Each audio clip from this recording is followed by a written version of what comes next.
Okay, we're by the dinam of the Megillah reading. Okay, so the Gemara says a person is obligated to read the Megillah at night and during the day, twice. Some people think the night one is more important than the day one. In halacha, the day reading is more important than the night reading, by the way. Even though Purim night is a big thing, everybody comes, but the Megillah obligation of the day is more during the day than it is at night. That's number one. Number two, the time for reading it at night is from nightfall all the way. If somebody didn't do it, they could do it all the way to dawn. Day reading, should be after sunrise, but b'diavad after dawn, all the way up to Shkia, up to sundown. So basically a whole night you can read the night one, and an entire day you can read the day one. Ideally, it's best to read it early in the morning because there's a concept called Zriza Magdimim Lemitzvahs. The zealous people like to do mitzvahs earlier. Now, everybody is obligated to hear the Megillah, men, women, and children. So you can't read the Megillah early, before nightfall. We mentioned the other day, yesterday, whatever, that some poskim write b'shas chag gadol. If there's a really hassle, then you can read it earlier after plaga mincha. But some poskim write you can't, and it's a brach levatol if you do it. So ideally, a person should not read the Megillah unless if there's no choice. What? What?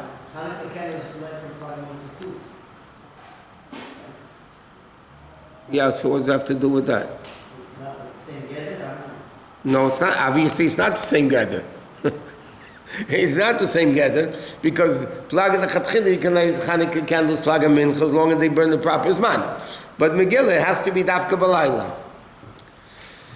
Okay, now, ideally, you should hear the Megillah we mentioned with a minyan, or a lot of people.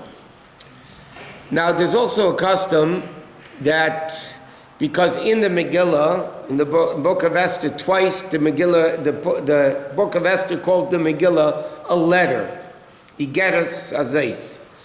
So years ago, when people had letters, somebody sent them a letter, it would be like folded in three parts. So there's a custom, it's not halacha, there's a custom that you fold the Megillah. Some places only the reader does it.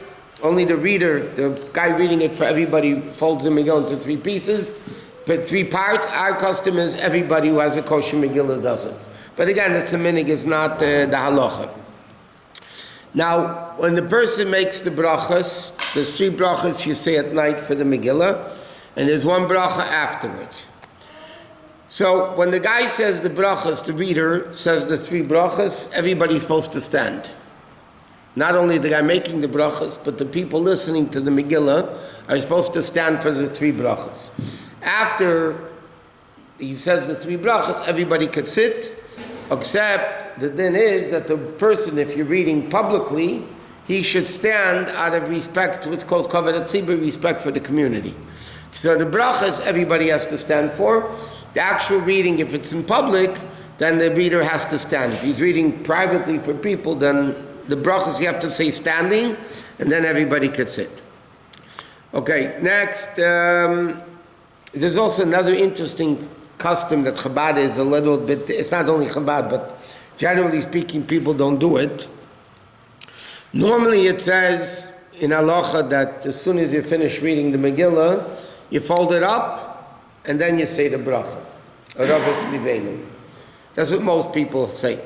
But there's a letter from the Rebbe that the Rebbe writes, and it's based there's a lot of poskim that say that too, that you make, you first make the bracha afterwards, or Ravas Rivenu, and then you roll the Megillah, and the Rebbe has a lot of reasons why that's done, but that's what our custom is.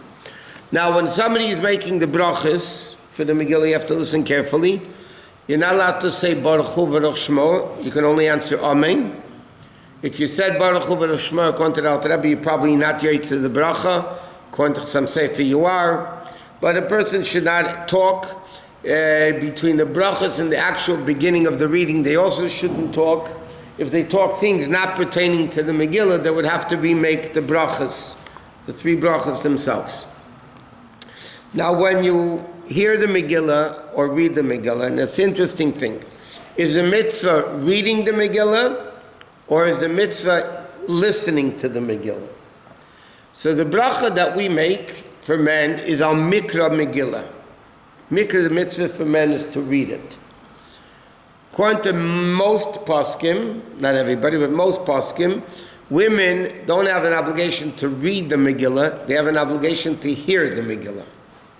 So therefore, if somebody already read the Megillah for men, well, he was Yaitz himself, and now he's reading the Megillah for women, so the din is, the women should make the bracha lishmaya Megillah. Instead of Asher Ketshon Mitzvah Amikra Megillah, they say the first bracha Asher Ketshon Mitzvah Tzivanu lishmaya Megillah. What happens if you're reading it for like 10 women? So most poskim write, and this is the accepted minhag, that each woman says the bracha themselves. You don't have one woman saying it for all 10 women. Each woman would say the bracha themselves. If one made it for the others, but the other the yaitz. This Friday, what time you can stop it? What's the latest you could read the Megillah? Shabbat, yeah. What time? Shkia. That's when Shabbos starts, at Shkia. What? Until Shkia you have to finish the Megillah, yeah. So when the person starts saying the brachos, yeah, you're not supposed to say Baruch Shmei. We said you're supposed to answer Amen, and then you have to listen to every single word of the Megillah. Now you have to have in mind, the reader has to have in mind he's fulfilling everybody the obligation, and the people who are listening have to have in mind that they are fulfilling the obligation of reading or listening to the Megillah. So now it's like this. You should not read, if you don't have a kosher Megillah in front of you, you should not read along together with the reader. Because you can't speak and hear, and again, your Megillah is not kosher. It's a printed book. It has to be parchment, like a Sefer Torah. Not as strict as a Sefer Torah, but it has to be written on parchment. So if somebody is going to be reading from a printed book, so then what's going to happen, they're reading, they can't talk and listen at the same time, so you're going to be missing words, so you're not going to be Yaitz in the Megillah. So if you have a Chumash, you just listen. If you have your own Megillah, kosher Megillah, so again, what it says in halacha is, if you know how to read the Megillah, you can read along. If you don't know, it's probably better not to read along, because then you're going to get messed up anyway. So it's best just to listen to the reading of the Megillah. Now, what's a very important din is, the Megillah must be read in sequence. And this is a very important din. The Megillah must be read in sequence. The Mishnah says, "Akeres Megillah la'afreya lo yotze." If you read the Megillah backwards, you're not fulfilling your obligation. I'll give you a very simple, practical case. No, I'll give you a very simple case. You were listening to the Megillah, you missed a word. Missed a few words, yeah? Now, the Balkari is already reading further. I just want to make sure that it's going. Okay, that's good. Okay, so now you missed a word. The guy's reading already further. Now, by the time you say the word, he's already further. So now that word that you're saying is out of sequence. It's out of order. Because he's already further, and you just said that word. So therefore the din is, so it's a very practical, common case, by the way. So the din is, what happens if you humming, banging, or a kid making noise, whatever, you missed something, or you started daydreaming. So you could read, even in the printed text, okay, you could read the words that you missed, but you have to catch up to the Balkore, you have to catch up to the reader, that you're up to where he's reading, and now so then you're reading it in sequence. But if you do it out of order, that you missed a word, you said a word, and the guy's reading further already, so then Megillah is not in sequence, and you're not Yaitzin. But you can read along, up to half the Megillah, you could say from a non-kosher Megillah. So if you miss words here and there, what you do is you quickly say the words you missed, catch up quickly to where the Balkari is, and then you continue listening from the Balkari. Then everything is in sequence. Huh? What? What's the up to half you can read from Because that's what Chazal say. The halacha is up to half you can read it by night. Because it's less than half the Megillah, at least you're reading half. What's the reason you have to fold it in 3 sections? Because it's called Igeres. So letters used to be folded like that. What? Megillah itself, if it's not kosher, what makes it like missing letters and stuff? Okay, so if it's say that only words a little bit, as long as it's not missing a whole inyan, a whole concept. Yeah, or it's missing a whole thing, like it's missing the Bixen Vasera story. So then it wouldn't be kosher. B'chlal, Megillah is, the dinim of a kosher Megillah are very lax. To the extent that when people start becoming a sofer, so they have to practice. Yeah? Huh? They practice on a Megillah. Number one, why do you practice on a Megillah? Number one, you could erase it. If you made a mistake, you could erase it. There's no name of Hashem. Megillah does not have to be written, you have to read it in order. But the Megillah does not have to be written in order. Okay? So now you have like this. The Megillah, like a kid is learning, a young man is learning how to write the Megillah. How to write Safras. So he wants to practice. So what does he do? Most of them, this is what they say they do. They write a Megillah, but they write from the end towards the beginning. Why do they do that? Why do they write from end to beginning? Because when you open a Megillah to buy it, you want to see if the writing's nice, yeah? So where do you open? You open the first page.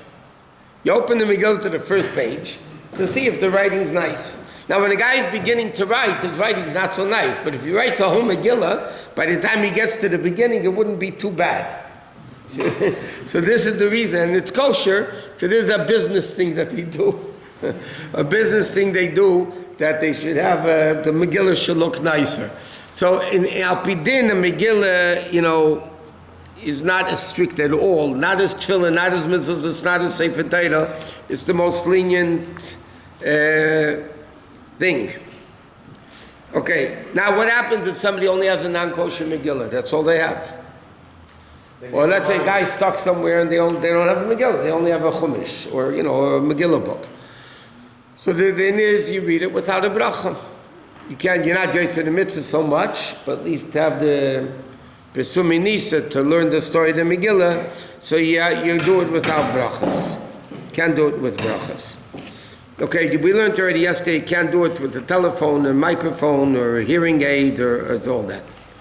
Okay, but it's very important that everybody has to hear.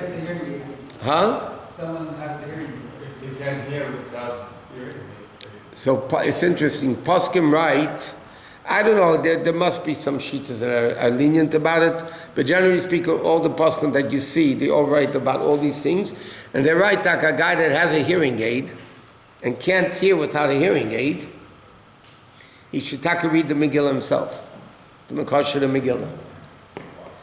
A lady called me today. She has 2 hearing aids, in fact, in each ear.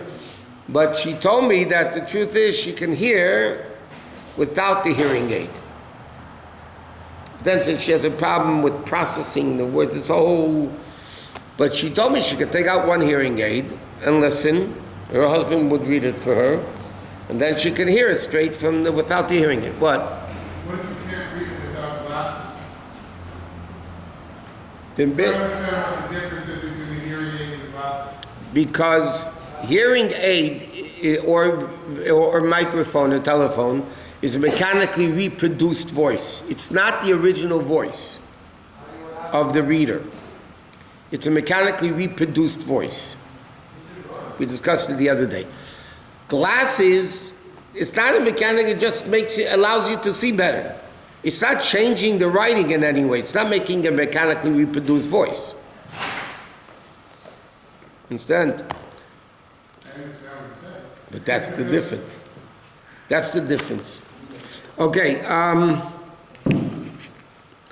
Okay. It's also what? Okay. One. We said that if you're reading for, let's say you already heard the Megillah and you're reading for men, ideally one of the men, if they can, should make the bracha. for everybody. If not, you can make it for all of them. You don't have to read the trop. Let's say the chanting or cantillations, I think they're called. You don't need to, if you read the Megillah, as long as you read the words correctly, it's fine. But if you read a word that changes the meaning of the word, then it's no good. Like you can have in the Megillah, you can have the word Yoshav and Yoshev. Some of them even spelled without a vok, so they're spelled exactly the same way, Yud Shin Beis. So Yoshav is past tense. Yoshev is present tense. That changes the meaning of the word. Mordechai, you have a lot in the Megillah, Mordechai, that's just the issue in the trop. If it's at the end of the pasuk, it's Mordechai. If it's by Esnachta, it's Mordechai. Otherwise, it's Mordechai, but it doesn't change the word. The same thing in Chumash, by the way. By Sfardim, it's all the same. But you have S and Ace. Say it and say, what? That's a hearing aid thing. Was that, if you were a hearing aid on, not just like Rosh Hashanah, you hear the shofar? It's the same question. Same question. Yeah. So even let's say in Chumash you have S and Ace. By Sfardim it's all S. But by Ashkenazim you have S and Ace. You guys don't know how to pronounce it. I know we don't know anything. Now, that's why thank God there's Sfardim to teach us. So what's the difference? When in Chumash is it S and when is it Ace? When is it with a Tzeda and when with a Segel? If there's a Trop on it, it's Ace. If there's no Trop on it, it's S. But it doesn't change the meaning of the word. But sometimes Yoshav and Yoshev or Omad or Oimed, that changes it from past to present. That would be a big difference.